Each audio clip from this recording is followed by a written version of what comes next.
I'm Jason Yarusi, and you're listening to the Passive Investor Show. The views and opinions provided on this show are for informational purposes only and should not be misinterpreted as an offer to buy or sell any securities or to make or consider any investment or course of action.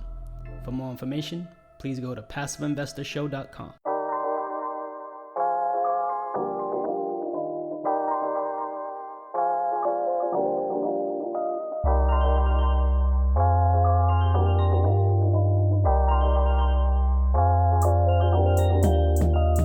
Are you a busy professional looking to diversify your portfolio? Ever wanted to passively invest in real estate but don't know where to start? John Fortes provides you with a guide to passively invest in real estate. This is the Passive Investor Show. And now, the Passive Investor Show. Here's your host, John Fortes. Welcome, PI listeners, to the Passive Investor Show. I'm the Passive Investor Consultant, John Fortes, your host of the only ranked podcast for passive investors in multifamily syndications. Our goal and purpose of the show is to be a resource to passive investors and help them master their passive investments in real estate funds. Wait 1 minute, guys. Jason, let's synchronize those watches. I'm in. Let's do it. We're in. Today's guest is Jason Yarusi. Jason is an active real estate syndicator and investor. In 2016, he founded Yarusi Holdings, a multifamily investment firm currently with over 800 units under management. The firm repositions properties through operational efficiencies, moderate to extensive renovations, and complete rebranding. Jason also hosts the Jason and Pili Project, a YouTube channel and podcast that sets the foundation for building mental fortitude, growing wealth, and improving health by providing actionable steps and avoiding missteps. Their monthly meetup, the New Jersey Multifamily Foundation Club, has over 2,000 members and focuses on real estate syndication. Welcome to the show, Jason. Thank you. Jason, tell us a little bit about your background and how you got into real estate. Sure. So I'm here in New Jersey, of course, so we're within close range, which is cool to be. I actually lived in New York City for a while. I was doing a lot of things, opened some restaurants, opened a brewery, and moved back into New Jersey back right when Hurricane Sandy happened. My father's always had a heavy construction business focused on lifting and moving buildings. He's done that for the better part of about 4 decades now. I mean, about 45 years, give or take. So we came out because that business, it just exploded, really got so busy after the storm. And we moved back out here really to help with the family business. My brother did as well. He was working for me in the city, and we really wanted to just help my dad really succeed, right? So we came out here, a lot of things happened, but we could have worked if there was more than 24 hours and more than 7 days a week, we could have used them because that's how busy it was. And I was just really growing a family. So Pili and I had just gotten together after years of knowing each other. She was pregnant with our first child. And we just knew that this was a lot of fun to be back with the family, but we wanted to find a way to create more passivity in our life, right? So did the natural thing, just, of course, started looking at what would really interest us. And real estate was on our mind. However, just not knowing what we know today, we started looking at what was right in front of us, right? You see a lot of shows on TV about flipping and, or being an agent. So we dove in. Pili got her a license as a real estate agent. We started doing some flipping, some wholesaling, some Airbnb, but we realized pretty quickly, right, our idea of creating passivity, we were going farther from an idea because we were creating a busy lifestyle, a busy job, everything we're doing, now adding on other active roles. And so for that point, it was like, okay, we're getting the process, but we're going farther from the destination. So home back, we started just talking to more people, really engaging. And Pili met someone who was buying small properties out of state. And we looked at that model and said, well, this is a model, coming from, I have a strong management background, coming from our perspective where we could grow a team, put a team together and let them operate those properties and really just scale from there. So we were buying 2 and 3 units, having success, buying them, putting in contractors, putting in property managers, getting them leased up, getting them renovated. And from that point, we started collecting rent. And we're like, okay, this is a process. But looking at it again, we didn't meet our metric, right? We couldn't grow because if we're going to buy, 20, 50 houses, it starts becoming a logistical nightmare.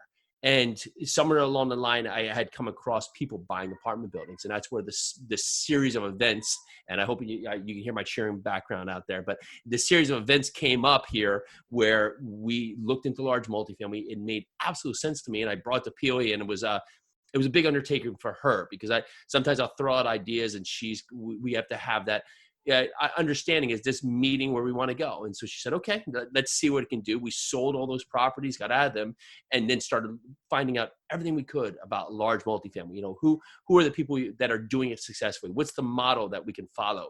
And we did that, and back really sold those properties about 2016, and middle of 2017 brought our first property, which was a 94 unit in Louisville, Kentucky. I remember hearing that as I was sitting in the crowd at the Jake and Gino conference a couple of years back, and you and your partner was explaining the process and how you found the asset. I believe, if I remember correctly, your sister moved there. Right? She was there, but she had been there she went to college in Miami, Ohio. She was there. So it actually became a market, and great memory, where it wasn't our primary market. We were looking in North Carolina, and for whatever reason, like, we were putting the steps into place, learning the process, but it wasn't hitting, right? So we ended up jumping over to Louisville, and it's always nice because I'd been to Louisville. And because of course I'm here in New Jersey, but on that fact, it's good to have people there, but you have to remember that you have to take perspective lightly, because she's not looking at the areas that we're looking at it as viable, because maybe that's not, where she wants to find a single family home. But if you're looking at blue collar working class neighborhoods or path to progress, it's ideal to have someone there, especially a family member, because they can say, oh yeah, that part of town, they just opened a brewery, or the Top Golf is going there, or, A, B, C, D is happening, whether it's good schools in that area or not. And so that was awesome to have. And it's something that, if you do in an area, super, right? But if you don't, there's sites like Bigger Pockets where you can create so many different connections of Facebook. There's so many ways to now know different areas by asking good questions of people that are in the market there. That's awesome. At this point, where you already had started the Meetup, or where were you at that process? So the Meetup started actually after this. We closed this deal and we said, well, we're looking in New Jersey, how can we know more? And this was part of the points, right? You start looking around, and, REIA groups and Meetups, they have a great point, but you want to, when you find what you want to do, you want to find that focus and dive in. And so if the Meetup every month is, hey, it's tax liens this month, it's it's share of sales, it's flipping, it's wholesaling, it's Airbnb, it's small multifamily, it's in-states, and every month it's like this new shiny object to get you engaged that is really not your focus. You said, well, we just need something that's going to align. So we got a meeting. We did one. Pili was at Keller Williams at the time. She's now at EXP. And when she was there, they were so kind. They let us use really their downstairs conference room. So we just put a meetup up. Next thing you know, we have like 35, 40 people show up at the first one.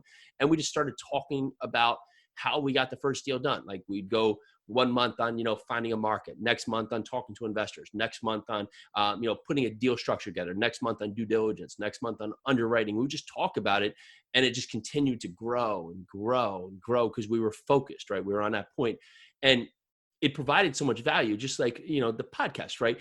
You're able to meet people that now you're helping, but in the same part, they bring value back to you. Maybe they come back and they want to be investors, or they're able to find opportunities, or they help you for underwriting. So there's so many steps that work. We for the coaching part, we have a bunch of students that have come from there that we're able to help along. But it just started as, I think what was funny is we started this not with anything in mind. We just said, let's create a meetup where we can get like-minded people together. There was no ask, right? It was a free meetup, and still is today. Come here, happy to go over everything we're doing.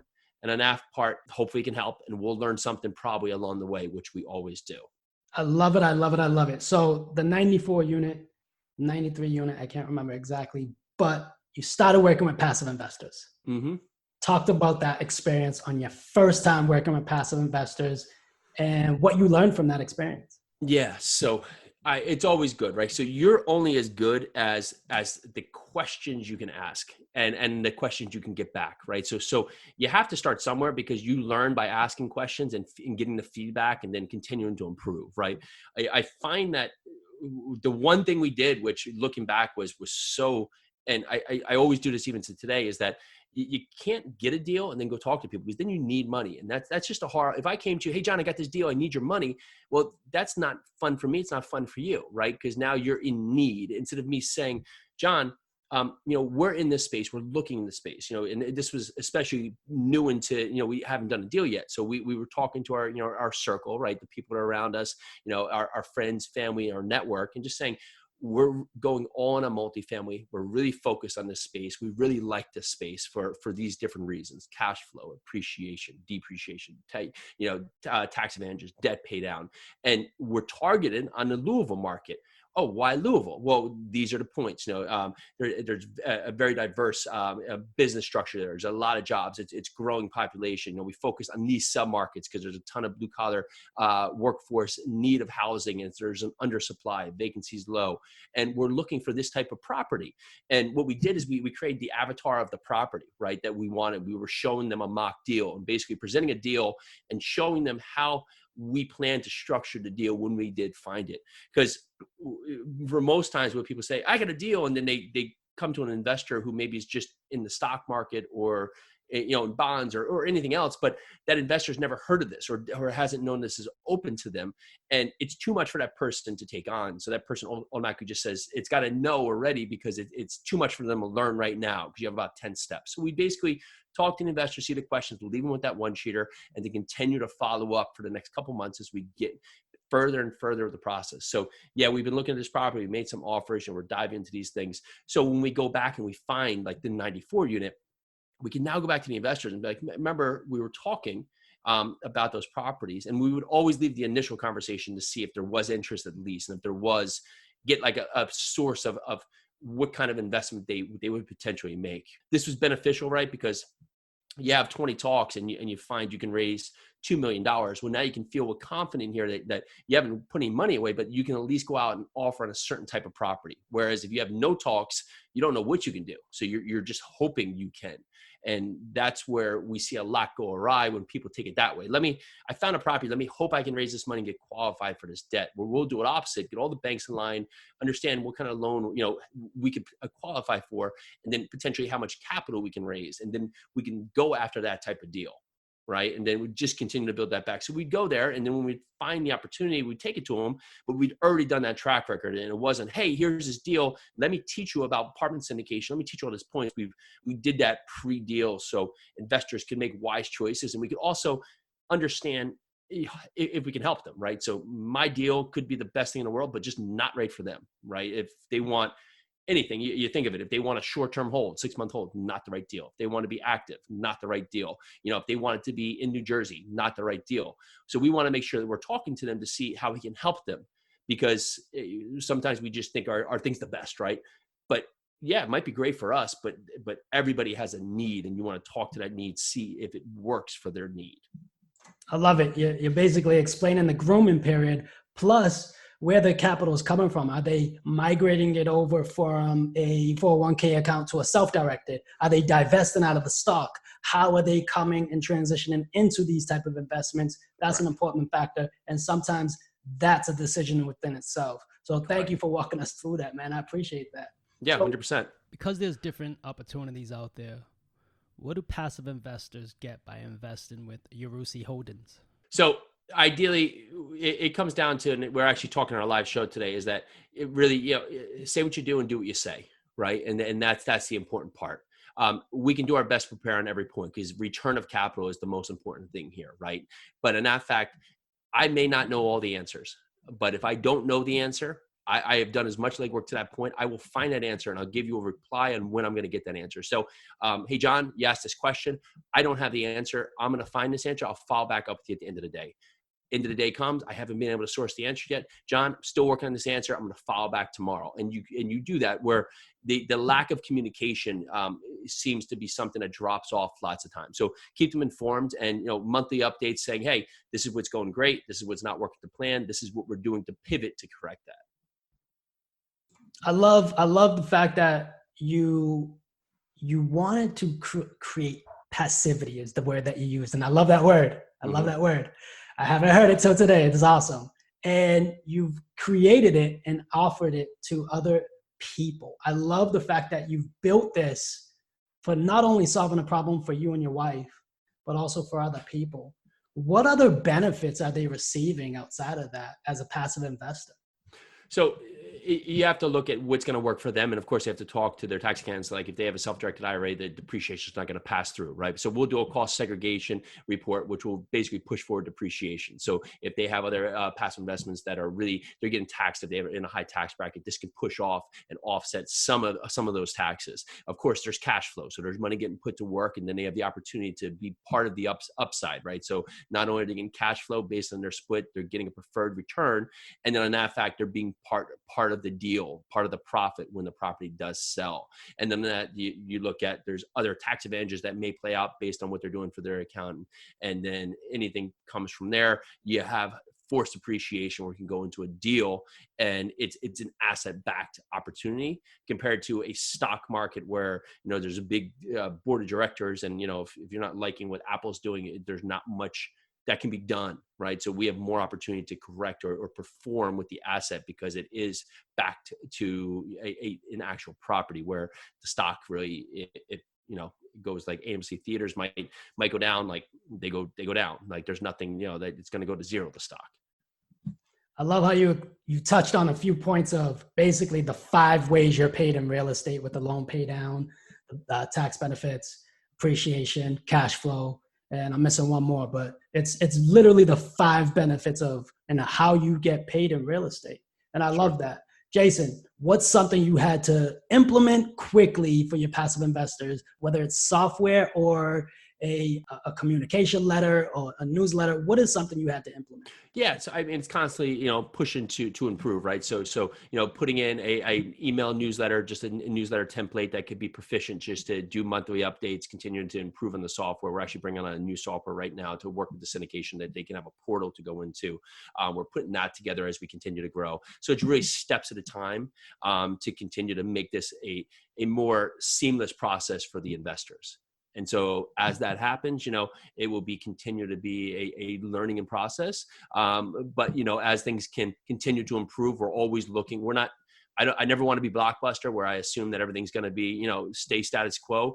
We're constantly looking at what the next step is here, and especially make this a hands-off process for the investors, whether it be on anything from having the portal where they can go in there, have all access to their documents, not have to come to me for looking for their K1 or just something out of the part. It now makes their experience easier and more proficient as the process goes, or more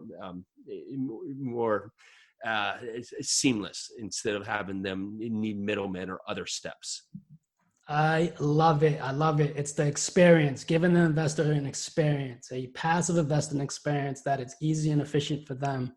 Jason, I got a few more questions, and one of them, and this one right here is, as a passive investor, what's one piece of advice you could provide for the PI listeners? So you want to look at a deal, but you have to look at the operator, right? Because the deals are always, if you're not proficient in what you're looking at the deal, every deal is going to look like something knowledge. But you can have a great deal made bad by the operator, and vice versa. You can have a moderate deal made great by the operator. So you want to know what this person's track record is, what they're doing, what they are continue to work on. Make sure they're in this, right? This is not something where you're picking up an apartment building and it's a 3-month, 4-month hold. This might be 7-10 years.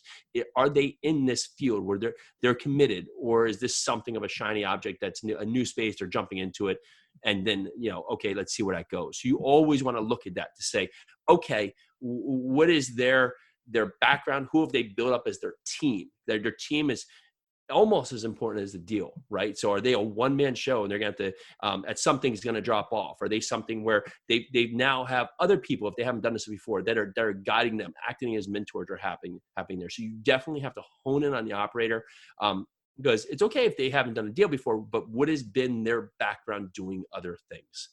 What has it been to build up? Because people don't change over day. I mean, and I'm all for transformation, but it doesn't happen like a light switch, right? If they haven't been preparing for this, they're not going to just turn it on at just a second and get the deal. That doesn't happen. So what have they been doing in other points? And if they've been working for someone, how do they do in that job? What is their track record bringing into this point of their success record? I love it. Jason, how can we stay in touch with you?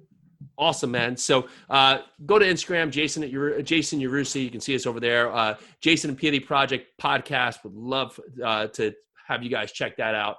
And those are probably the 2 best spots. All right. The easiest question, and I don't even know why I'm going to ask this because I think we already know.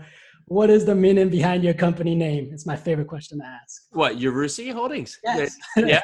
So last name. Yeah. So it's on that part really. I think at a point, my dad's construction company was WA, and I think for that point it started as initials, but I always thought that there's something that align with the company name, with the family name.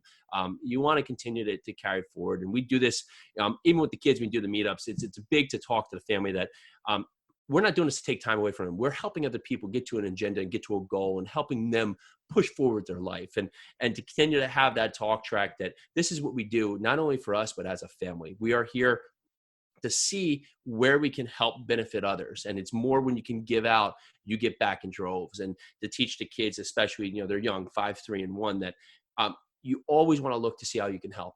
Always help before asking, because you want to be able to provide value, and pushing that forward through the family name, and just making sure the kids see that step, that this is something that's going to be ingrained for them in the future, that they can pass on to their kids. I love it. Beautiful, beautiful, beautiful. And that brings us to this. Let's synchronize our watches again. I think we're at the 25 minute mark. There you go. Appreciate you, man. Thank you for coming on, Jason. You make it easy. Thank you. PI listeners, thank you for listening. As always, we hope this was the best resource for your investment strategy, but also the best use of your time. As much as it pains us to leave you, but you know what time it is. Time to go put this into practice. So the next time we meet, happy investing. PI listeners, I'm grateful for your time, and I appreciate you for listening.